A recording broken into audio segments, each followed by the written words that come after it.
MDH biryani મસાલા, પારંપરિક બિરયાનીનો અસલી સ્વાદ. असली मसाले सच MDH. સમાચાર સુરતથી મળી રહ્યા છે. સોલી લિટેર બિઝનેસ પ્લાઝામાં આગ લાગ્યા બાદ તારાજીના દ્રશ્યો સર્જાયા. તપાસ દરમિયાન કોમ્પ્લેક્સમાં ફાયર સેફટી હતી પણ કાર્યરત ન હોવાનું ખુલ્યું. ફાયર વિભાગ દ્વારા કોમ્પ્લેક્સના પ્રમુખને પાઠવવામાં આવી છે નોટિસ. ગ્રાઉન્ડ ફ્લોર પર લાગેલી આગ ચોથા માળ સુધી પ્રસરી હતી. આગની ચપેટમાં આવતા 15 થી 20 દુકાનો બળીને ખાખ થઈ ગઈ. આગની ઘટનાને કારણે વેપારીઓને મોટા પાયે નુકસાન પહોંચ્યું. ફાયર સેફટી છે પણ જે ખાસ કરીને જે હોઝરીલ સિસ્ટમ આવે, જે આપણને નાની આગોમાં જે કામમાં આવે, નાની આગ મોટી નહીં થાય એના માટે જે હોઝરીલ સિસ્ટમનો જે ઉપયોગ કરવામાં આવે કે આપણા CO2 કે દાદરની અંદર સાઇટમાં જે બોટલ લગાવવામાં આવે એમના હતા, પણ જે હોઝરીલ સિસ્ટમ હતી એમની કાર્યરત નથી, વર્કિંગ કન્ડિશનમાં નથી. સ્ક્રીન પર દેખાતા દ્રશ્યો આગ લાગ્યા બાદના છે. જોઈ શકાય છે કે વિકરાળ આગ લાગવાને કારણે સમગ્ર કોમ્પ્લેક્સમાં તારાજી અને મોટા પાયે નુકસાન થવા પામ્યું છે. ઉલ્લેખનીય છે કે પાલનપુરમાં આવેલા સોલિટેર બિઝનેસ પ્લાઝામાં ખાતે મોડી રાત્રે આગની ઘટના બની હતી. ગ્રાઉન્ડ ફ્લોર પર લાગેલી આગ અચાનક ચોથા માળ સુધી પહોંચી, જેથી એપલ હોટેલમાંથી 7 થી 8 લોકોને રેસ્ક્યુ કરાયા. દુકાનોમાં આગ લાગવાને કારણે વેપારીઓને મોટા પાયે નુકસાન થયું, જેથી વેપારીઓ ચિંતામાં મુકાયા. સુરત શહેરની અંદર છેલ્લા કેટલાક દિવસથી એક પછી એક આગની જે ઘટના બની રહી છે તેની અંદર ફાયર વિભાગ સતત દોડતું રહે છે. ત્યારે ગત રાત્રિના સમયે સુરતના પાલનપુર જે કેનાલ રોડ છે ત્યાં એક જે કોમ્પ્લેક્સની અંદર જે અચાનક જ આગ લાગવાની જે ઘટના બની હતી.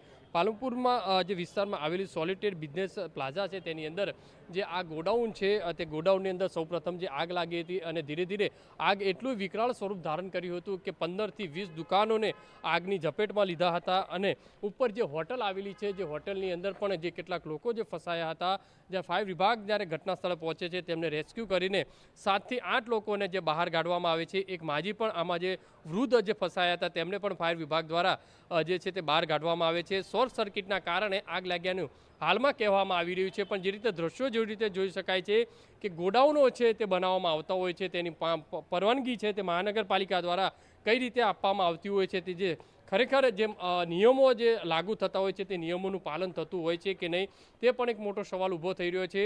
અત્યારે ફાયરની ટીમ છે તે ઘટના સ્થળે પહોંચી અને જે તપાસ કરી ત્યારે જાણવા મળ્યું કે જે પ્રાથમિક જે ફાયર સેફટી જે સાધનો તો હતા પણ જે કાર્યરત હોવા જોઈએ તે મેન્ટેનન્સ છે તે નથી થયું. તેના કારણે જે પ્રથમ જ્યારે આગ લાગતી હોય છે તેને પ્રયાસ જે કહી શકાય છે ઓલવવા માટેનો જે પ્રયાસ થવો જોઈએ તે ન થવાના કારણે આગ છે તે વિકરાળ સ્વરૂપ ધારણ કર્યું હતું. અત્યારે ફાયર અધિકારી છે તે પ્રમુખને જે નોટિસ આપવામાં આવી રહી છે, દુકાનદારને છે તે નોટિસ આપવાની કામગીરી છે તે શરૂ કરવામાં આવે છે. અને સૌથી મહત્ત્વની વસ્તુ એ છે કે જે બેદરકારી દાખવવામાં આવતી હોય છે ને તેના કારણે અનેક દુકાનદારોએ નુકસાન ભોગવવાનો વારો આવતો હોય છે.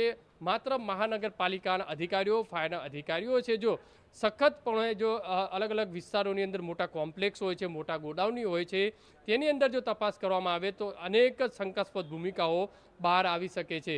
કારણ કે જે રીતે એક પછી એક ગોડાઉનની અંદર પણ જે આગ લાગી રહ્યા છે, જે ગોડાઉનો જે બનાવ્યા હોય છે, સ્ટ્રક્ચર જે કહે છે ટેમ્પરરી જે ગોડાઉનો બનાવવામાં આવતા હોય છે તેની અંદર મહાનગરપાલિકાના અધિકારીઓ છે તે પરમિશન આપતા નથી, પણ બેરહેમીપૂર્વક આજે છે તે ગોડાઉનો બનાવવામાં આવતા હોય છે. જ્યારે આગ લાગતી હોય છે ત્યારે અનેક કરોડોનું નુકસાન છે તે લોકોએ ભોગવવાનો વારો આવતો હોય છે. કેમેરામેન સંજય ચંદ્ર સાથે Baldev Suthar, TV9 Surat. MDH kitchen king masala રસોડામાં હોય તો આપણે કંઈ પણ બનાવી શકીએ છીએ. રીંગણાનો ઓળો, બટેટા ફુલાવર, ભીંડી મસાલા અને બીજું ઘણું બધું. MDH